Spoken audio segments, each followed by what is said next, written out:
Good. আমি আসলে অনেকদিন ধরে দেখবো দেখবো করে প্ল্যান করছিলাম, বাট সময়ের অভাবে আসলে দেখতে পারিনি। বাট রিমার হার্লেন টিম আমরা আসলে দেখার ডিসিশন নিয়েছি। So that was so good.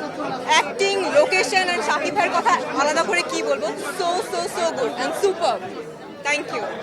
আচ্ছা, যেটা আসলে দরদ দেখবো আমারও প্ল্যান ছিল, বাট আমি যখন প্রথমে শুনতে পেলাম যে আমাদের মেগাস্টারের সাথে বসে তার সিনেমা দেখতে পারবো, এত বছর পর এরকম একটা সুযোগ কে মিস করতে চায়, তো প্ল্যান করেছি যে না, এখানেই দেখবো, একসাথে সবাই দেখবো। তো সব মিলিয়ে দরদ তো অনেক ভালো হয়েছে, এটা আসলে আমরা জানতেই পারি। সবকিছু দেখলে মানুষ কেমন হচ্ছে, হল রেকর্ড সবকিছু দেখলে আমরা জানতে পারি দরদ কেমন হয়েছে। কিন্তু এই যে এক্সপিরিয়েন্স, মেগাস্টারের পাশে বসে সিনেমা দেখা, এটা আসলে কোনো তুলনা হয় না। অ্যান্ড ওভারঅল মামুন ভাই, কংগ্রাচুলেশন।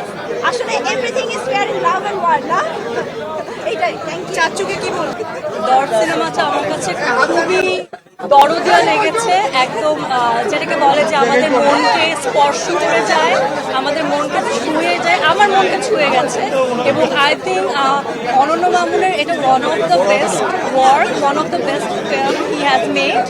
এবং আমাদের সবার প্রিয় মেগাস্টার শাকিব খানকে নিয়ে কি আর বলবো, সে বরাবর আমাদেরকে তার অসাধারণ পারফরমেন্স দিয়ে জাস্ট মনোমুগ্ধ করে দেয়। So it was a really great experience যে তার সাথে একসাথে বসে সিনেমাটা দেখতে পেরেছি। এবং আমাদের সবাইকে রিমার্কের পক্ষ থেকে থ্যাংক ইউ আজকে আসার জন্য।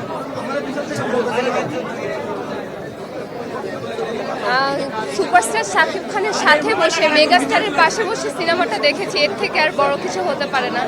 আর দরদ এমন একটা সিনেমা, আমি যেটা দেখলাম, দরদ দেখে মনের মধ্যে আসলে দরদই আসে। Thank you.